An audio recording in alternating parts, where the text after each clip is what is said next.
discuss further cardiac diseases. Actually, rehabilitation is a treatment process, is the treatment approach. So before starting the treatment or the rehabilitation process or the procedure, we have to discuss some basics of that system related diseases. So the cardiac related diseases or the cardiac diseases, common sign and symptoms. Of course, if there is a disease, so there must be a sign and symptoms. And what are the common sign and symptoms of the cardiovascular disease, that we will going to discuss. Cardiac rehabilitation, what is cardiac rehabilitation, and all aspects of the cardiac rehabilitation we will discuss further. Goals of the cardiac rehabilitation, or the expectations, or what are the mindset of the rehabilitation team that from the patient. Benefit of the program, of course, indications and contraindications. This is again important. Assessment, pre-enrollment workup, or the before taking into the exercise plan, what will be the considerations, or what kind of patients, or with which kind of symptoms we can take patient or enroll patient in the rehabilitation program, or in the exercise therapy, or in the exercise program, right? The next is the program structure. Basically, the rehabilitation program consists on the 4 phases according to the patient's condition: inpatient, outpatient, ambulatory patient. So these are the basics in which, or on the behalf of that, we have divided cardiovascular rehabilitation into the 4 phases. I'll tell you that what are these phases, and what kind of exercises we can perform in, or we can prescribe to these patients. Next is the implementation of the program, how we can implement, and what should be taken under consideration during the implementation of program, and what are the sensitive parts or the most cautious parts that we have to take into consideration while performing the exercise. So let's get started with the cardiovascular disease. That what are the cardiovascular diseases? The heart diseases, or you can say the cardiovascular diseases, clinically diagnosis depends on, or the clinical diseases or the most popular diseases are the atherosclerosis, any blockage, any obstruction, or any block in the coronary arteries, or in the pulmonary arteries, or in any important or essential artery that could lead to the life threatening situation. Right. The second one is the altered myocardial muscle mechanism, the mechanism of the production of the systole and diastole, or the production of the action potential from the SA node to the AV node, and the whole physiology behind that muscular mechanism, or the action mechanism. So if any alteration in the myocardial in the SA node, or in the AV node, or any delay in the signaling of reaching from one point to another point, that alter the atrial contraction to the ventricular contraction, or it increases the ventricular contraction then the atrial contraction, or the vice versa. So due to that, and due to that abnormal mechanism, due to that altered or deviated mechanism, any cardiovascular disease can be occur. Valvular dysfunction, obviously, if the valves are weak, or if there is any regurgitation or the stenosis, it could also lead towards the cardiovascular disease. Arrhythmias, different type of arrhythmias, like the paroxysmal arrhythmia, which is quite stable, in which you can perform the exercise, but later on, the if the patient is suffering from the flutters, atrial flutters, or atrial fibrillations, or the ventricular flutters, or ventricular fibrillations. So these are the arrhythmias, again leading towards the worsened condition. So that's why it's also the part of cardiovascular disease. Hypertension, the most leading cause of the cardiovascular disease nowadays is the hypertension. If the blood pressure is so fluctuating, and mostly in the upward direction, or the blood pressure is high, so it also leads to the cardiovascular diseases. Myocardial infarction and the angina, again these all are the causes, or these all are the reasons that could lead to the cardiovascular diseases, and ultimately patient will present you with some sign and symptoms in the cardiac unit, or in the ICU of the cardiac hospital, or the cardiovascular diseases hospital. So, what are the common signs and symptoms with that patient will present you? Number one is the chest pressure. Patient will feel angina. Patient will complain and feel chest pressure and angina. He will complain chest pain, dyspnea, shortness of the breath. Patient will feel lethargic and fatigue because of the weak heart or weak myocardium, which is not able to fulfill the demand of the body. So that's why it have to work so hard. That's why the patient feel lethargic or some fatigue, generalized whole body, because the patient is not taking or not receiving the sufficient amount of the oxygen. So that's why the whole body may be get into fatigued, or patient will complain you about the lethargic or the fatigue even within bed activities as well. Like if the patient is in within a bed or in the bed, and still he or she is complaining to you that I am getting fatigue, or I am feeling the lethargy, or some sort of feeling like that. So it is a common sign. Syncope, also a common sign that patient will complain you some patient will complain, or you can see easily that patient will go into the loss of consciousness secondary to the droppage of the blood flow towards the brain. This is again a common sign. Palpitations, irregular heartbeat. So these are these signs and symptoms that with patient will present you. Cardiac rehabilitation, again, in the last lecture I told you the definition of rehabilitation, that it is a multidisciplinary approach in which the professional from the different background, like the occupational therapist, speech therapist, speech language therapist, physician, nurses, dietitian, nutrition. So these all work together to regain the lost functions of the human body, or simply the functions. So goals of the cardiac rehabilitation. Goals of the cardiac rehabilitation is to reduce the effects of the cardiac diseases. Of course, to prevent from the secondary complication. This is one of the goal of the rehab team, that prevent from the from the prevention from the bed sores if the patient is from the long time and is in the bed. So it is the goal, or it is the expectation again from the rehab team, that he should work on the skin integrity, or prevention of the bed sores or the pressure sores. Limit the risk of the reinfarction of the sudden death. Of course, if there is a emboli in the body, or any like the DVT, so it should be noticed, and it should be noted down, or write it down, or in the file, that there is some sign and symptoms of the DVT or some other emboli. So the medical team or the rehab team should work on it, like giving some heparin or the anticoagulant therapies.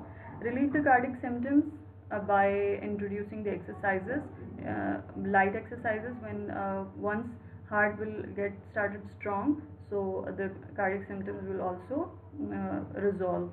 Retarded or the reverse atherosclerosis by instituting the program for exercise training. Of course, atherosclerosis is a major cause and is the major problem of the cardiac rehabilitation after the blood pressure, of the cardiac diseases, sorry, after the blood pressure. So it should be resolved by some exercises, and by again some medications suggested by the physician.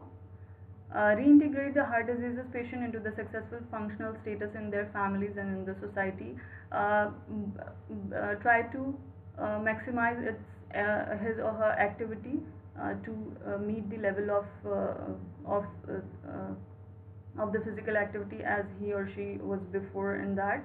So this is the again goal of the cardiac rehabilitation, that successfully they will try to engage the person into the society, or functional into the society with the maximum functional status. Benefit. What are the benefits?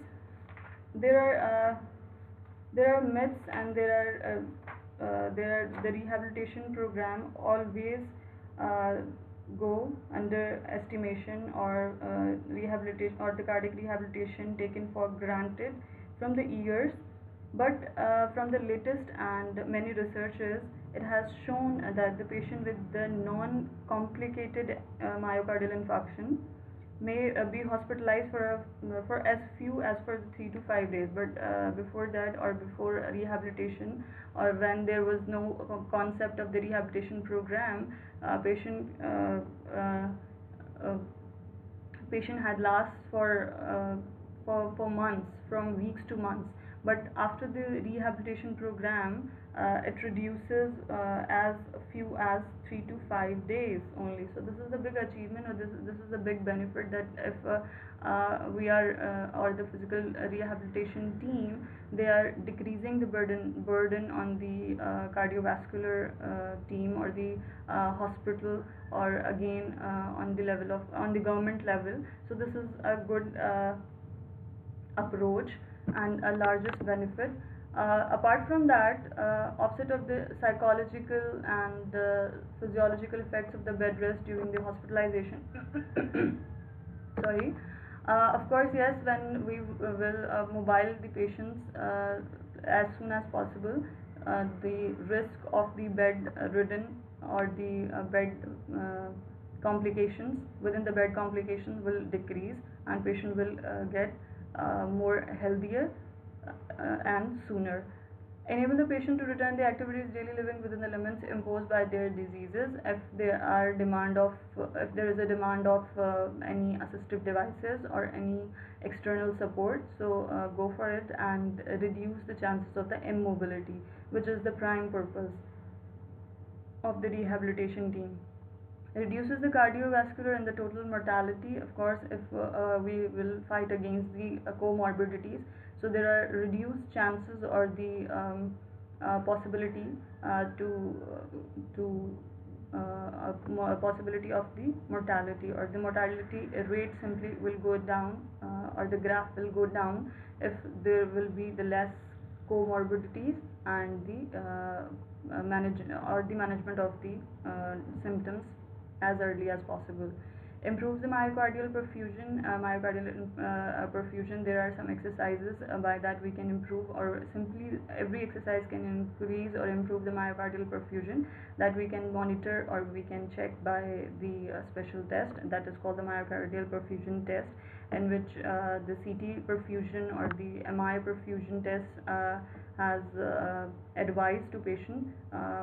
Tests have advised to patient for check the myocardial perfusion, that how much uh, uh, exchange of the blood, or the supply of blood is going into the body, or is how much it is, the level is good.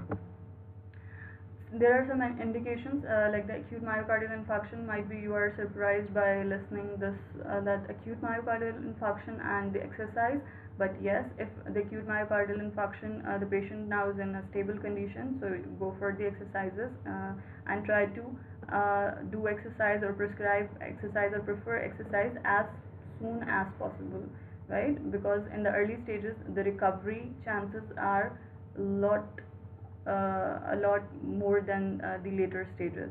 So there are the 80 to 90% chances, or there are some, in some cases there are 100% chances in the early recovery stages than the later on stages, like in the some neurological disorders, like in the stroke or the GBS or some other neurological disorders.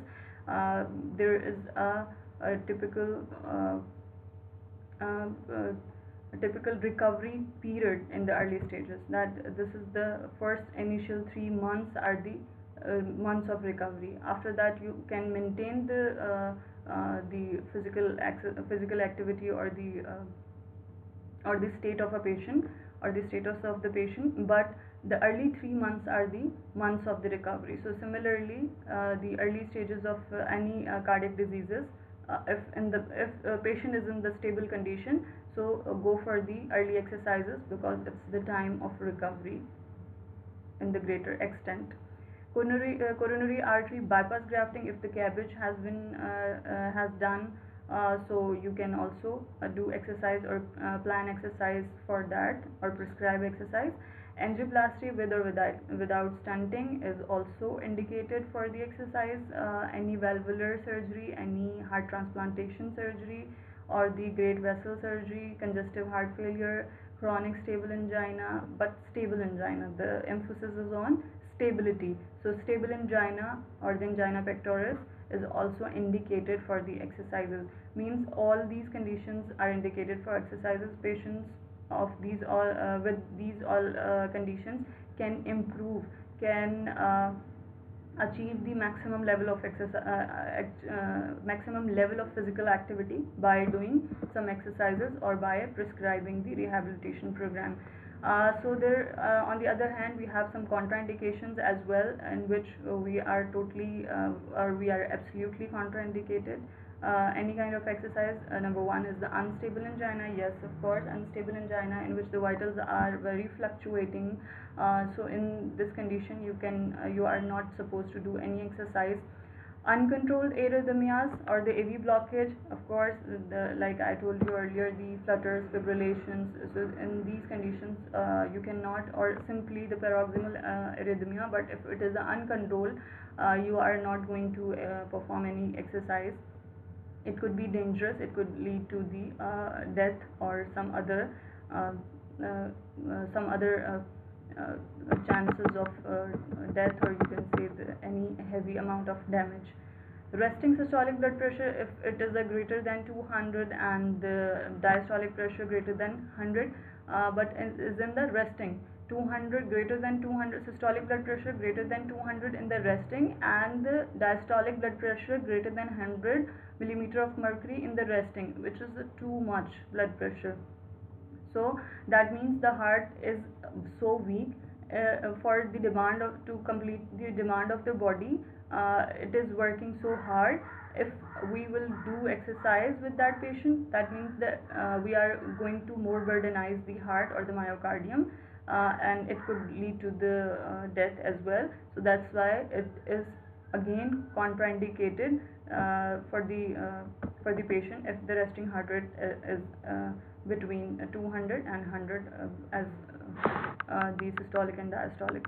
And recent embolism, of course, embolism, pulmonary embolism is very common, or the DVT embolism. I mean, from the DVT, if any lodge is dislodging the blockage or any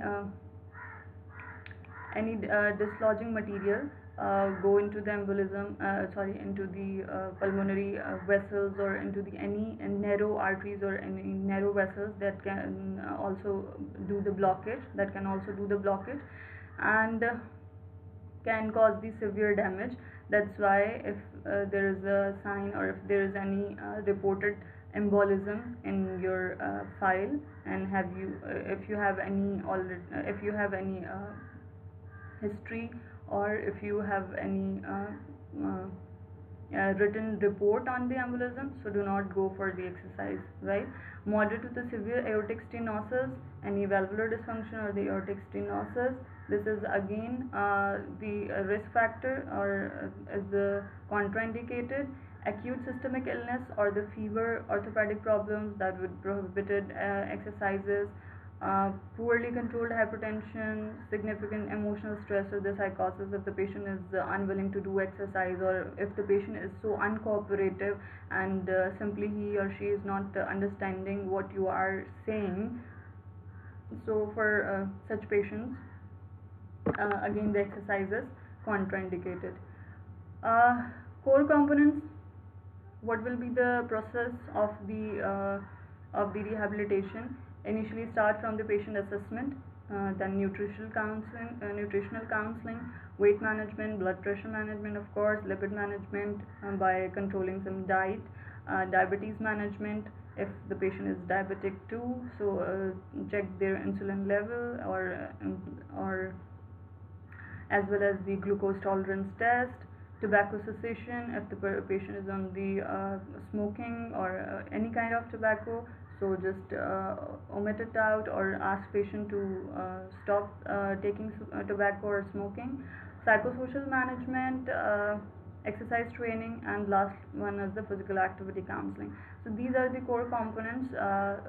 Any physical or any rehabilitation team will go one by one to progress in the progression to achieve the maximum result. Reduction risk factors, and the risk factors: blood lipids, significant reduction of the total cholesterol or the LDL, and the triglyceride lipid levels should be controlled or within should be in the limited range, and increase in the HDL cholesterol with the training. Of course, this is happening with the exercise. I'm not going into too much detail of it, but the essence of this, that blood lipids should be controlled. Hypertension should be controlled as well. Regular exercise, because we are talking about the rehabilitation, so that means we are talking about the exercises. So hypertension can be controlled by some medication as well, but our focus is exercise, or the exercises. So regular exercise of any kind of exercise, light exercise or heavy exercise, which burdenize the heart, depend on what kind of exercise you are prescribing, it is going to increase or maintain the arteries elasticity or the flexibility, which also help to manage or maintain the hypertension or the control of the hypertension. If your arterial or the vascular wall is weak, and sudden small increase in the hypertension can also break the vessel wall or cause the hemorrhage, which leads to the stroke or any other disease or any other problem. So it is important to maintain the elasticity of the arteries wall or the vascular wall, and exercises are going to help us in maintaining this flexibility. This ensure good blood flow and the normal blood pressure. Yes, because some up and down exercises or some light and heavy exercises fluctuate your blood pressure, and your body regulates and try to maintain that up and down blood pressure. And in this way, you and we are going to train the body that how to manage the blood pressure in heavy tasks or in heavy ADLs. So patient will ultimately feel comfortable in performing these activities. Consistent long-term exercises can result in at least 10 to 20 mmHg, millimeter of mercury, decreases in both resting and exercise blood pressure of the hypertension. That is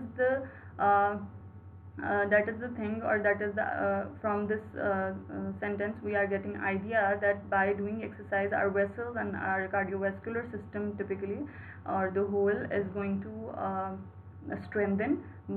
That's why with the every exercise or with the regular exercises every day, on the basis of on daily basis or on the weekly basis or in the twice day basis, we are going to manage our blood pressure by 10 to 20 millimeter of mercury in the decreased manner.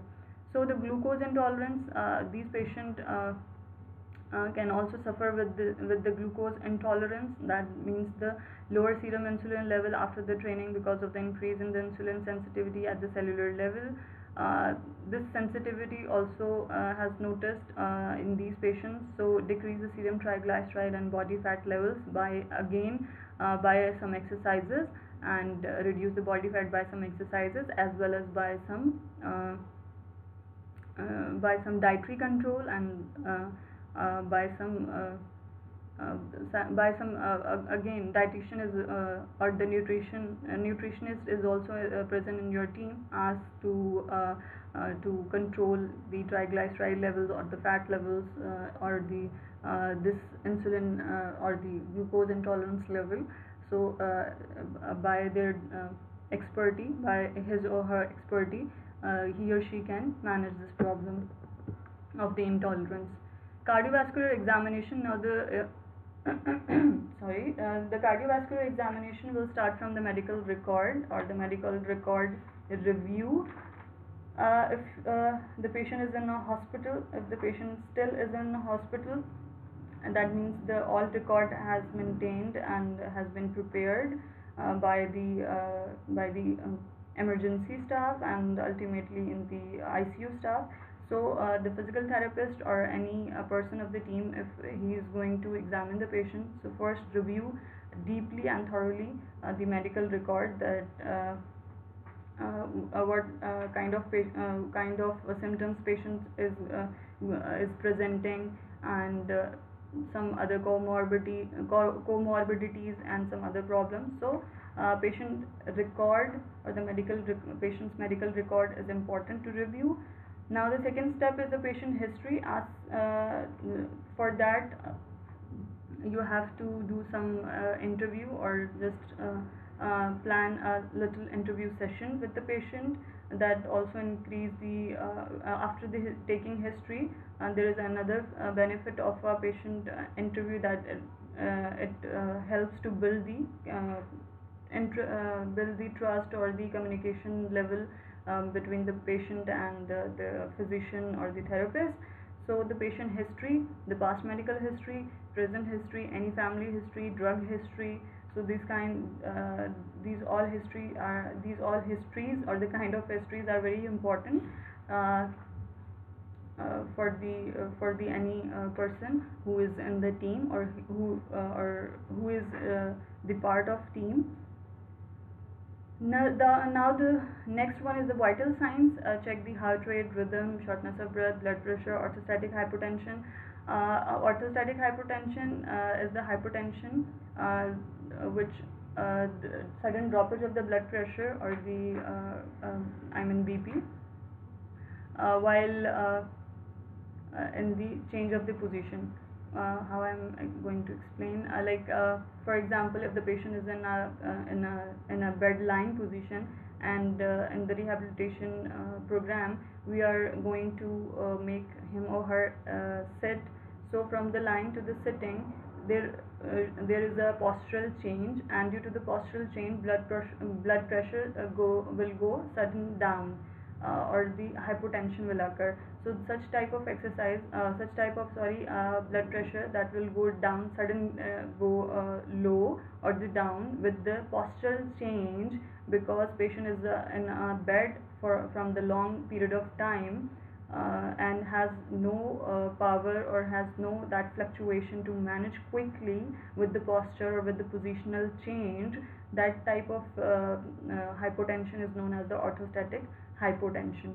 So the vital signs like the hypertension, rhythm, or the shortness of breath, blood pressure, orthostatic hypotension, check all these, review all these things before starting the exercise, because if the patient has any instability in these signs, so that means you have to be cautious, or you have to be careful performing exercise, or maybe you have to omit out some vigorous exercise, or some exercises that you have in your mind for the prescription purpose.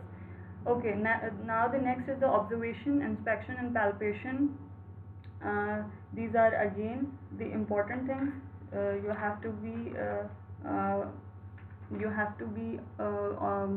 you know look patient thoroughly. That You have to look patient thoroughly, like if any skin irritation, skin color changes, or any simply any discoloration of the skin, or any visible deformity, or if any swelling, edema. So if there is a problem, so you have to observe for that. And the next is the inspection. Inspect and palpate as well if there is some heaviness in the chest, or if any area of the body. So you have to inspect and palpate. Auscultate as well, listen the heart sounds, chest sounds. If there are some if there is a abnormal heart sound, S1 and S2, so there is no need to be worried. If there is cardiac murmur, or the abnormal heart sounds, then you should notice, and you should work on it, or at least record it down in the file, that this is the problem I have noticed in the patient. So these are the quick cardiovascular examination. uh, or as well as you can see the EKG or the ECG or some ABGs as well, that if there is any blood pressure, any what is the saturation of the oxygen, or if there is less oxygen saturation, then the symptoms, signs of the cyanosis, bluish of the bluish color of the lips, hands, fingers. So just observe all these changes or some signs as well. Tests and measures, like the ECG and the EKG, you have to check the electrocardiogram. By that you can see many things like the heart rate, pulse, heart rate actually, the heart rates, ST segment elevation and ST segment depression is also the important in monitoring through the ECG or the EKG. If the ST, this is the common thing, that if the ST segment is elevated, if the ST segment is elevated, there is an infarction, and if there is the ST segment is depressed, that means there is a ischemia. Ischemia and infarction can be diagnosed or can be checked by the ST segment elevation and the ST segment depressed. So closely observe and closely see that if there is a ST segment elevation or the ST segment depression, means the myocardial infarction or the ischemia. ETT is basically the exercise tolerance test. It is a test that you can perform by doing some exercise, or simply it is a treadmill test.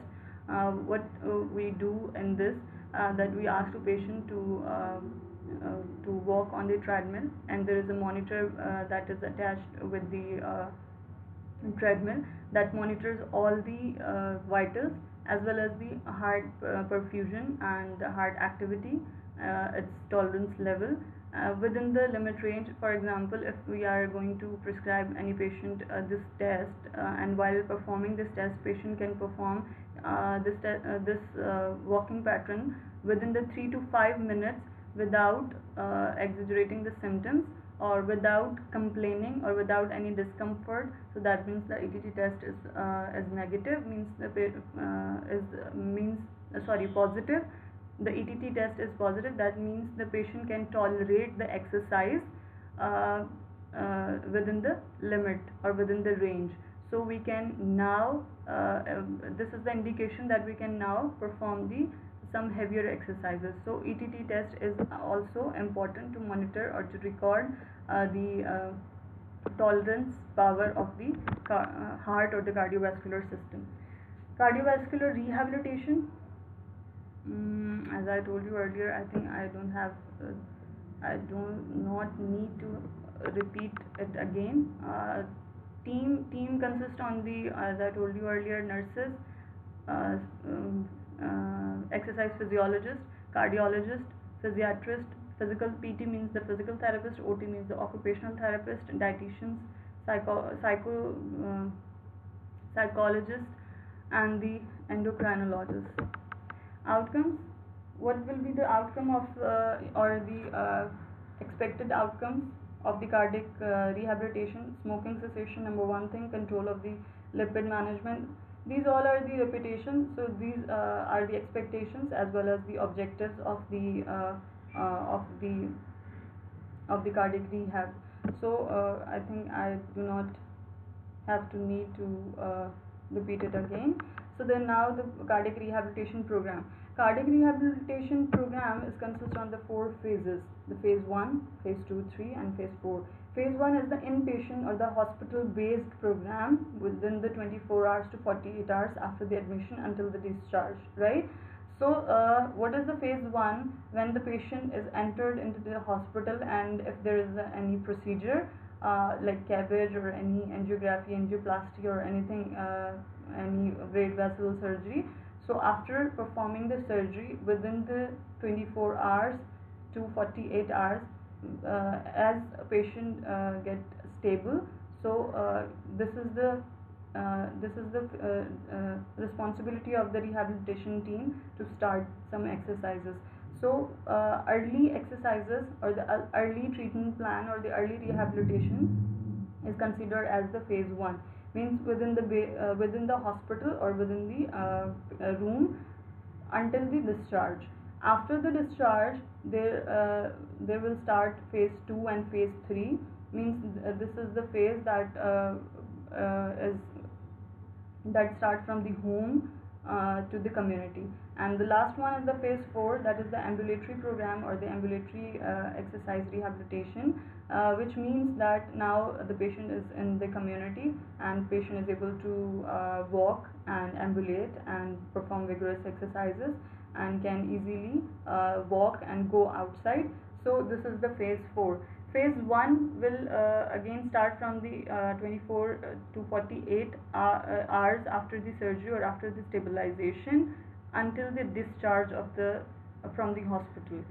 Phase 2 and phase 3 will start from the first to 2 weeks post event or after the discharge till the 12 weeks or the 1 year, up to the 1 year. 12 weeks or up to the 1 year means the total 36 sessions generally required for the completion of the phase 2 and phase 3 is a supervised program, is in which the therapist or the rehabilitation team will check and will the patient will be on follow up. So that's why it is called the supervised program. Now the phase 4 is the ambulatory phase or the almost about or near to the normal phase, means in which the patient now is unsupervised. Patient just now you have teach many exercises to the patient, and now patient is able to perform independent exercise or independent activities without any supervision. So this is the phase 4. Now we are going to describe one by one. Phase 1. Okay ji. So phase 1 start from the activities. I am going to just describe the activities. So phase 1 start from the sitting to the standing to the ambulation. Sitting, or before that there is a step or there is a point or there is a stage of the activities in the phase 1. This is the within the bed activity or within the bed mobility. Within the bed mobility, what does I mean by the within the bed mobility? That if the patient is in a supine position, start the exercise or start the positional change, like from the supine to the side line, from the one side line to the other side line on the opposite side, and from now if the patient is expert and patient is not feeling any discomfort in the rolling or in the side lying from the left to the right and from the right to the left, now try to make the patient sit within the bed, but within the bed, from the lying to the long sitting, from the long sitting to the short sitting. These are the various types of positions that a therapist or the student of any physical therapy know very well, that what I am talking about. So this is the within mobility or within the bed mobility or within the bed exercises, from the supine line to the side line, from one side line to another or the opposite side line, then from the if the patient is expert in that, from the now from move to the other step, and which is from the supine line to the long sitting. And like we usually watch the TV, in the long sitting position, the lower limb is straight and the trunk is bent. So this is the long sitting.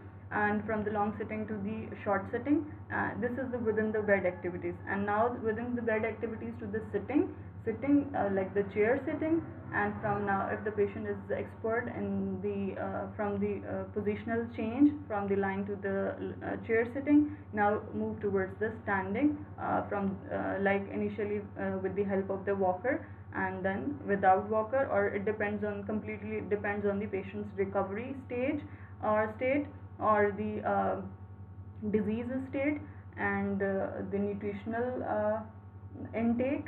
So So these are all the factors that contribute to the level of the physical activity or the type of exercise that we will prescribe. But this is the simple pattern, that from the bed mobility to the sitting, and from the sitting to the standing, and obviously from the standing to the ambulation. 5 to 10 minutes start from the from the least, like the 5 to 10 minutes, or the 2 to 4 times a day. 2 to 4 times a day. Small sessions, 5 to 10 minute session only, but do the multiple sessions from the 2 to 4 times a day.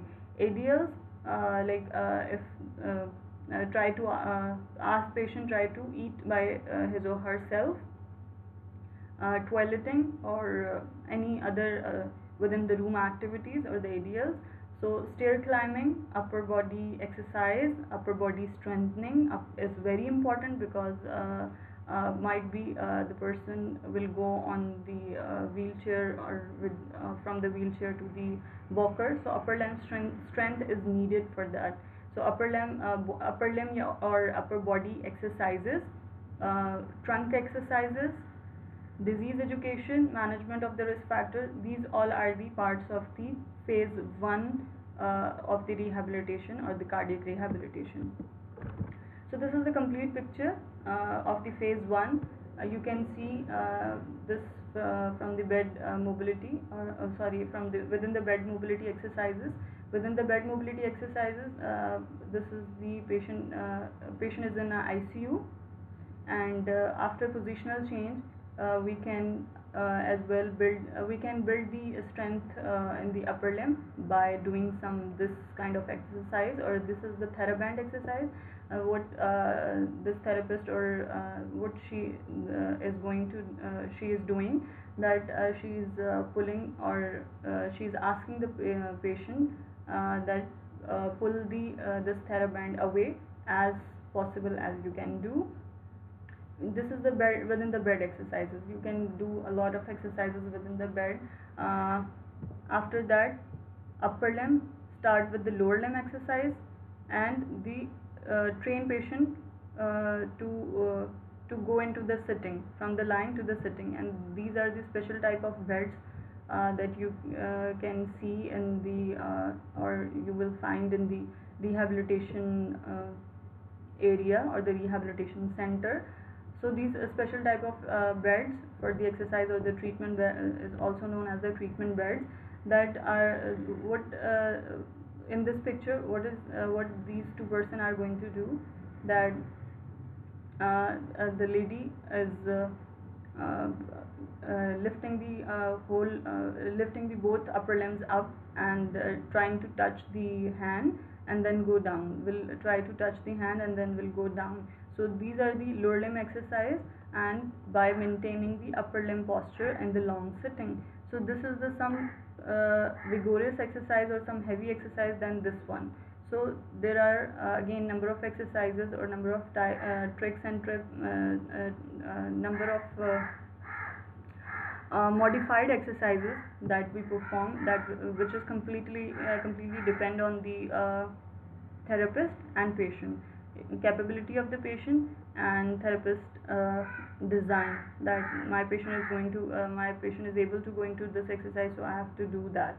So third point, after the upper and lower limb strength, or the if the therapist or the any rehab team think that now the patient is able to stand or the sit, so initially go with the sitting, with the high under observation, and then go to the ambulation or the walking. But again, these all are the phase 1 type of exercises, means within the hospital exercises. This is from the early 24 hours to 48 hours till the end of the discharge, or till the discharge plan. So these all are the in hospital exercises, or in hospital plan, or the phase 1. So you can perform, or you can ask any team member to perform these exercises in the phase 1. Okay, so in the phase 1 there are some levels of the exercises, or some level of the rehab.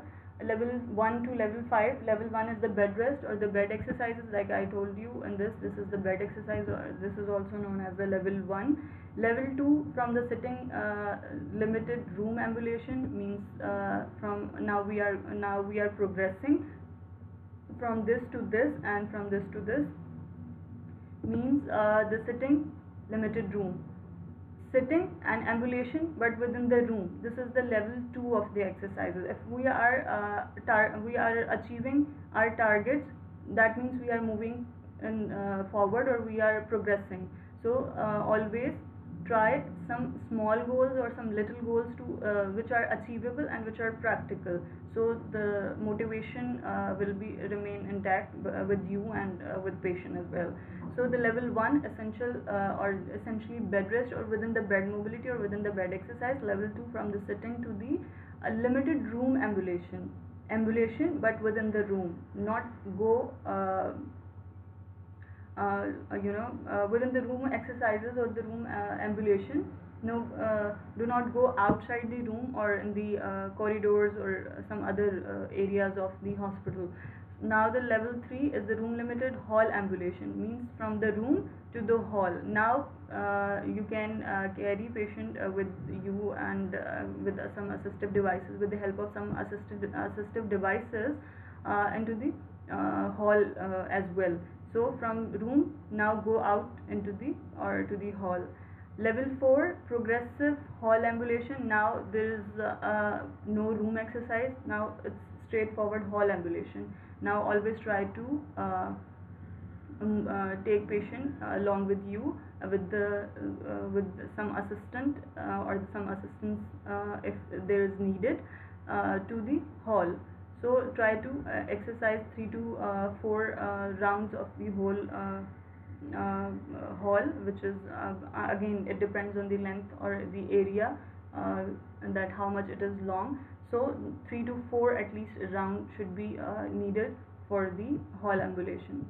Level 5, progressive hall ambulation. Again, what is the difference between the 4 and level 5? Level 4 means 3 to 5 rounds, and in level 5 more than 5 rounds of whole hall with the assistive devices or with the support of the therapist. In the level 4, more assistive devices or the external help is needed either by therapist or by some assistant. But in the 5, now the support is limited. Now the support will be limited, and patient will feel more confidence and will be more independent. So level 4 and level 5 are the hall ambulations, because after that hall phase 2 will start. So within phase 1, 4 and 5 there is a little bit difference of the support, and as well as the number of walks or the laps that you will ask patient to perform. Now the phase 2 and phase 3. Phase 2 basically is the home exercises, and 3 is the maintenance of that exercises. Phase 2 start from the 1 to 2 weeks post event, lasting up to the 12 weeks or 30 week session. This is compulsory and this is gold standard in everywhere in the world. This has followed 36 sessions and 12 weeks almost. So the medical supervision, EKG monitoring during exercise. Okay, all the time this is mandatory that before starting any exercise at any stage or at any level, you have to check all the basics, like the testings, reports, or medications, any alteration in medications or in the usage or dosage or vitals. So you have to review all the one by one. It's mandatory because you are dealing with the cardiac person or with the cardiac disease person, so it's mandatory to check all the before every exercise, before every session of the exercise. Not in the day, means if your patient is in follow-up stage, so you have to check and you have to take some small history before again performing the exercise, either in the supervision or without the supervision. Phase 2 and phase 3 types of exercises in the phase 2 and phase 3 are the breathing exercises, stretching exercises, small resisted exercises, and ambulatory exercises, of course. Breathing exercises, what are the breathing exercises? How you can perform the breathing exercises? Simply ask patient to be in a straight position, like in a standing or in a sitting. You can perform in both standing or in a sitting.